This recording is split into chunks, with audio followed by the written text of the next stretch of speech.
সরকার নির্ধারিত মজুরি দেওয়ার দাবিতে, কৃষকের ফসলের লাভজনক দামের দাবিতে ও সার, কীটনাশক, ওষুধ, রাসায়নিক বীজ, রাসায়নিক সার সহ নিত্য প্রয়োজনীয় জিনিসপত্রের মূল্য বৃদ্ধির প্রতিবাদে আগামীকাল ক্ষেত মজুর ধর্মঘট সফল করুন।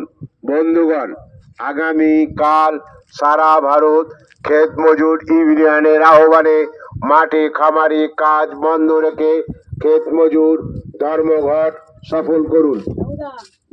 এলাকার সমস্ত কৃষক বন্ধু ও ক্ষেত মজুর বন্ধুর কাছে আমাদের আহ্বান, আগামীকাল মাঠ খামারে কাজ বন্ধ রেখে ক্ষেত মজুর ধর্মঘট সফল করুন।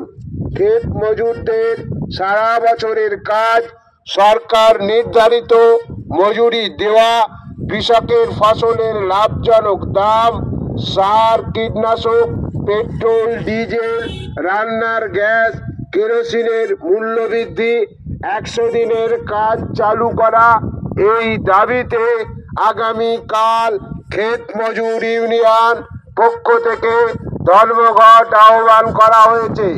এলাকার সমস্ত কৃষক ও ক্ষেত মজুর বন্ধুর কাছে আমাদের আবেদন, আপনারা মাঠ খামারে কাজ বন্ধ রেখে ধর্মঘটে অংশগ্রহণ করুন।